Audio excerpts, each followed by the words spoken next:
നമസ്കാരം. മുഖാമുഖം പരിപാടിയിലേക്ക് എല്ലാവർക്കും സ്വാഗതം. ഇന്ന് കൊല്ലവർഷം 1155 വൃശ്ചികം 5-ാം തീയതി ബുധനാഴ്ചയാണ്. ഇന്നിപ്പോൾ ചലച്ചിത്ര മേഖല ആകപ്പാടയിട്ട് ഉലച്ചിരിക്കുന്ന ഒരു വസന്തി കമ്മീഷൻ. ഈ വസന്തി കമ്മീഷനിൽ ഏറ്റവും കൂടുതൽ പ്രാവശ്യം പേരുകൾ പരാമർശിച്ചിട്ടുള്ള ഒരു നടൻ ഇന്ന് എന്നോടൊപ്പം മുഖാമുഖം പരിപാടിയിൽ ചേരുകയാണ്. C K Rajan Panicker. നമസ്കാരം mister C K Rajan Panicker. നമസ്കാരം. താങ്കളുടെ പേരുകൾ പല പ്രാവശ്യമായി പല സ്ത്രീകളും പറയുന്നു. ഹേ മിസ്റ്റർ, ഞാനൊരു സിനിമാ നടനാണ്, ഒരു നായകനാണ്, ഒരു സംവിധായകനാണ്. അതുകൊണ്ട് എൻ്റെ പേരുകൾ എല്ലായിടത്തും ചിലപ്പോഴൊക്കെ പറഞ്ഞിരിക്കും. അതെൻ്റെ ആരാധകരോട് പോയി പറയണം, എന്നോടല്ല പറയാറ്. ദേഷ്യം വരുന്നുണ്ടോ നിങ്ങൾക്ക്?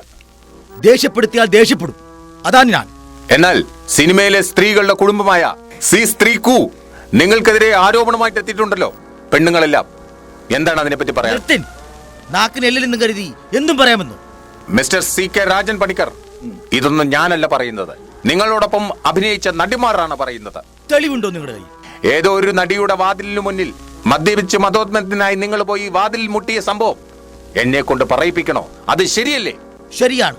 വാതിലടഞ്ഞു കിടന്ന പിന്നെ മുട്ടാതെ എങ്ങനെ തുറക്കാൻ പറ്റും? Mister C K Rajan Panicker, പറയൂ, താങ്കൾ എന്തിനാണ് വാതിൽ മുട്ടിയത്? എന്നോട് പറഞ്ഞോളൂ, ഞാൻ ആരോടും പറയില്ല. ശരിക്കും ആ രാത്രി മദ്യപിച്ച് കഴിഞ്ഞപ്പോൾ എനിക്ക് വല്ലാത്ത ദാഹം. ഇത്തിരി വെള്ളത്തിന് വേണ്ടിയിട്ടാണ് ആ വാതിൽ ഞാൻ മുട്ടിയത്. എന്നിട്ട് ദാഹം മാറിയ? വെള്ളം തന്നാലല്ലേ ദാഹം മാറൂ. തന്നില്ല. അന്ന് വെള്ളം തന്നില്ലേലെന്താ? ഇപ്പോൾ നന്നായിട്ട് വെള്ളം കുടിപ്പിക്കുന്നുണ്ടല്ലോ. അസ്ഥാനത്ത് തമാശ പറയരുത്. സിനിമയിൽ പവർ ഗ്രൂപ്പ് ഉണ്ടോ? പവർ ഗ്രൂപ്പിന്റെ തലവൻ നിങ്ങളാണോ? എന്റെ അറിവിൽ ജഗ്ഗുവിനും നീലാണ്ടനും ക്ലീറ്റസിനും മാത്രമേ പവറുള്ളൂ. അവർക്ക് ഗ്രൂപ്പ് ഉണ്ടോ എന്ന് എനിക്കറിയില്ല. നിങ്ങൾ സിനിമാ സംഘടനയായ മാതാവിന്റെ തലപ്പത്തിരിക്കുന്ന ആളില്ലേ, ഇങ്ങനൊക്കെ ചെയ്യാവോ? അതിന് ഞാൻ രാജിവെച്ചില്ലേ മനുഷ്യ? രാജിവെച്ചാൽ എല്ലാം തികയുമോ? പിന്നെ ഞങ്ങൾ എന്ത് ചെയ്യണം പറയൂ? ഇത്രയും നാൾ ഞങ്ങൾ നിങ്ങൾക്ക് സ്വന്തമായിരുന്നു. ഇപ്പം നിമിഷ നേരം കൊണ്ട് ഞങ്ങൾ നിങ്ങൾക്ക് അന്യരായി. ഞങ്ങൾ എന്ത് തെറ്റ് ചെയ്തു? പിന്നെ വേറൊരു സ്ത്രീയുടെ പരാതി, ശൗചാലയത്തിൽ വെച്ച് പുറകിൽ പിടിച്ചുവെന്ന്. വയറിന് സുഖമില്ലാതെ ഞാൻ ശൗചാലയത്തിലേക്ക് ഓടുമ്പോൾ മുന്നിൽ പിടിച്ചിട്ട് കാര്യമുണ്ടോ? പുറകിലല്ലേ പിടിക്കേണ്ടത്?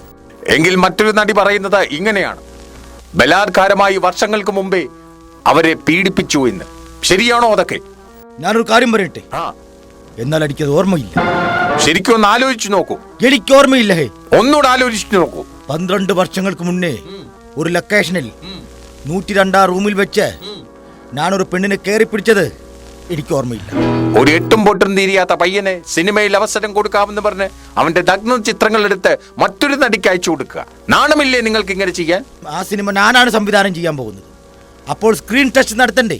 അതിനു വേണ്ടിയാണ് ഞാൻ ഫോട്ടോ എടുത്തത്. തുണിയില്ലാതെയാണോ നിങ്ങൾ സ്ക്രീൻ ടെസ്റ്റ് നടത്തല്? പിന്നെ സിനിമയ്ക്ക് ആവശ്യമായാൽ അത് വേണ്ടേ? എന്താണ് പേര്? പേരൊക്കെ പറയാൻ മനസ്സില്ല.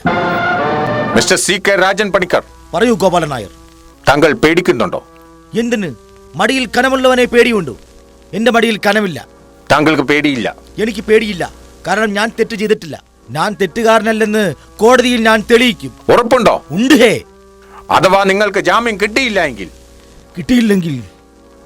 കിട്ടിയില്ലെങ്കിൽ എന്നോടൊപ്പം ഉണ്ടായിരുന്ന എല്ലാവരുടെ പേരും ഞാൻ വിളിച്ചു പറയും. അങ്ങനെ ഞാൻ മാത്രം കുടുങ്ങണ്ട, താനും കുടുങ്ങും. മിസ്റ്റർ രാജൻ പണിക്കർ. ഗോപാലൻ നായർ.